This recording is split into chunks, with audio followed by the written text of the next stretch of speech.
today I'm replacing my complete strut here. This is for my Toyota Corolla. This is a KYB part. Got the SR4479 and the SR4478. Go ahead and jack it up. Make sure you put some jack stands. All right, first thing you want to do is you want to loosen this guy up. It's a 17 millimeter, and also find the extra Allen key that fits in there. Put that in there so it can hold this while you spin this off. And then we're going to take this guy off. From here, leave it dangling from the bottom. 22 millimeters. It's going to be on the top one and on the back one, on however you want to set this combination up, and a 14 millimeter on the back, which is going to loosen this line, and all this little hardware is going to come off once you have 14 millimeter, 22 millimeter, 17 millimeter there, and that'll loosen everything up here. Most people tell you to remove the cowling right here, but I'm not going to do that. I'm just going to reach underneath here, take out all three of these 14 millimeters. For the driver's side, you have the SR4479. The first thing you're going to do is take off the sway bar link. As far as for this one, I started off by taking the top and then just leaving it dangling. But if you're going to take the sway bar link, you got to take off the top bolt and the bottom bolt. Then you're going to take off the 14 millimeter that has the actual ABS line attached to it with a little bracket on the side of it, and the 22 millimeter. Once you remove that, then the actual assembly is all just hanging in there, and you can continue on to remove the strut itself. Okay, after you take these two off, all this is just gonna sway down just like that. It's gonna be fairly neatly, and it's gonna allow us to put this guy back on in a second. This guy is pretty loose. I don't think it should be spinning like that. But anyways, it's gonna be brand new. This is gonna be held on with the 14 mil, and once you loosen that up, this just overlaps on the back side of it. Top side here, you have 3 14 millimeters. Anything that you can get underneath here, I'm just gonna move this up like that, give me a little bit of clearance, and get those guys out. The KYB SR44, and this is gonna go on the driver's side. This is the older one. They get in an accident on this area of the car, so this guy has been rocking back and forth.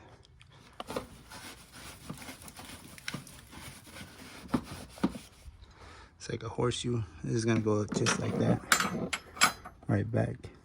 Just wanted to clean that little area off just a tad bit. This is the best tool you can use, just a regular 14 millimeter. These are the ones that come with it. I'm gonna keep these just in case I lose the other ones or they're too worn out. But these OEM ones are far superior in design, build, and everything. So I'm gonna reuse these guys.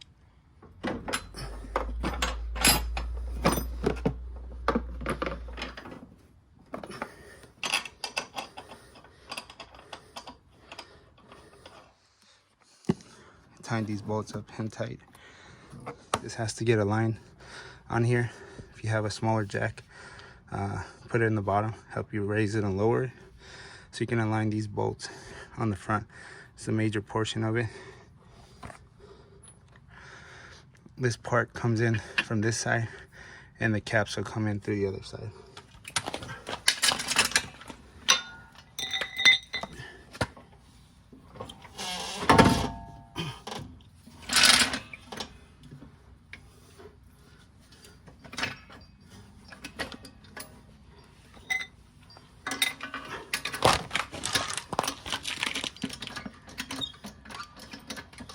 Once this is aligned, you just beat the bolt in through the back portion of it.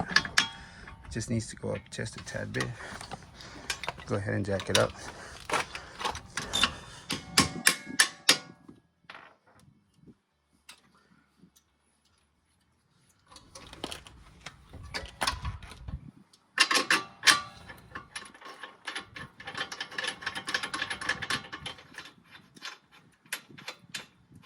All right, once these are on, you can definitely Loctite these and get them on there. There's plenty of Loctite in there. The small bracket here has a little clip on the side, and it clips on right down there on the bottom portion right here,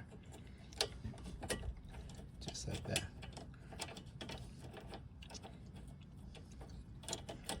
gets that screwed on there, you can lift this little bracket up and hook it up, even if it's like this. Little tab on the back,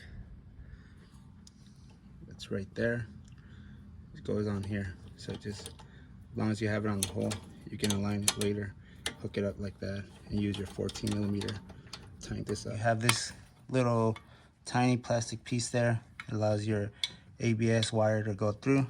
So you definitely want any needle nose plier, press on it, allows you to push it right through. Without that, you can definitely break it. Definitely don't want to break it. Want to get it out in one piece. Just like that, we popped it out, push it in that little hole, clips in there, put that little wire right in there, push it all the way in, and then press this clip. Once it clips, that's it. Once you have both of these tightened down here, all you do is put on the small jack on the bottom, and that's going to jack this up because it's going to look like it doesn't fit. Put it off to the side, pump on the jack, it's compressing that. You want that to be until it's fairly lined up. Right there, you push that through the hole, then you grab this guy. As for this one has to get replaced eventually, and this guy was really rusty. Definitely it's nice and lubed up, and it's time to put this nut back together.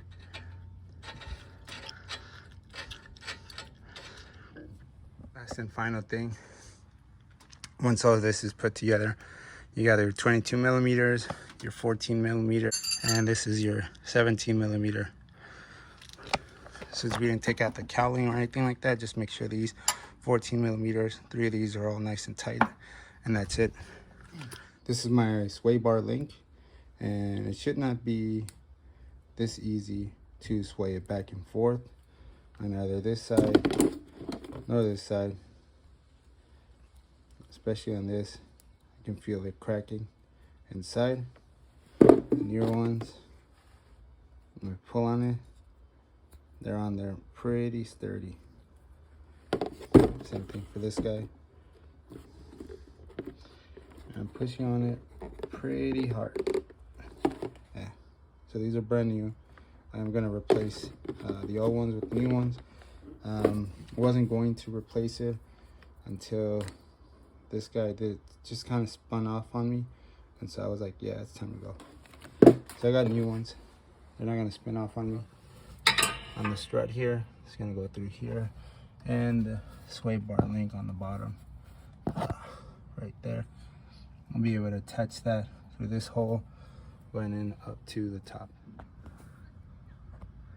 So for this one, I fit my 6, which is the Allen there, and the 17mm.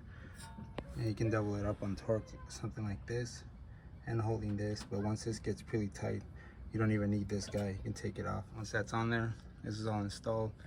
Again, these wheels are going to get torqued to 76 foot-pounds, and that's it. I'm going to do the same thing for the other side.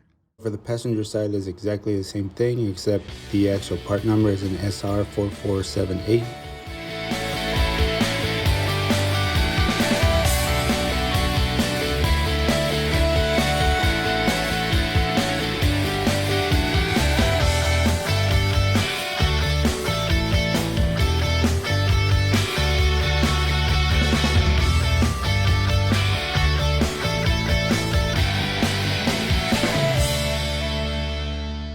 Tool you're going to need is for this chainsaw, because it's going to piss you off and you definitely want to cut through. Now, just all jokes aside, you don't need a chainsaw. You definitely need a jack. I use this smaller jack here to lift and lower the actual lower ball joint, because it helps to lift that arm up and down when you're actually putting the strut in. Same thing when you're actually putting the sway bar link. On this one, I didn't have to put the sway bar link, but I definitely had the other jack to lift up the vehicle. This one did help, so I can put the sway bar link just in the right spot. Like always, a magnetic tray, you're definitely going to get nuts and bolts and certain things like that you'll be using. These came with the new struts. I didn't like them. They're of a lower quality, so I definitely kept the ones that came with the vehicle. In case I do lose the other ones or one of those brakes or anything like that, I definitely have extra now. For the sway bar link itself, these came for the sway bar link. So definitely you're gonna have extra when it comes down to it. I did use my 1/2-inch drive and my 3/8 drive straight angle for some of these really hard to get places. You're definitely gonna need a 17mm.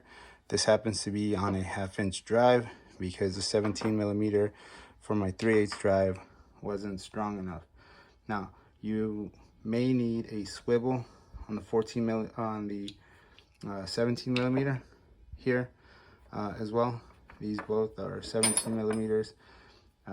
For the sway bar link on the back portion of it, that might be pretty hard. For the sway bar link itself, you also need the 6mm. This happens to be just a regular Allen wrench. Mini pry bar is essential. 14mm. You need a 14mm and a 17mm as far as the wrenches. Any hammer will help you out. This definitely is one of my favorite hammers, so I did use that one. To torque the tires is 76 foot-pounds. You definitely need a torque wrench. Just for the sway bar links, since you are ripping them apart, they might be a pain in the ass to separate them, even when you have this one little guy. So for this one, I definitely use the vice grips, and these are really nice Matco vice grips. And there's this tiny little clip in there, a plastic clip, that you'll be needing some needle nose. With these tools here, you should be able to pull out your strut and install the new one fairly easy. Definitely don't forget to bring your chainsaw.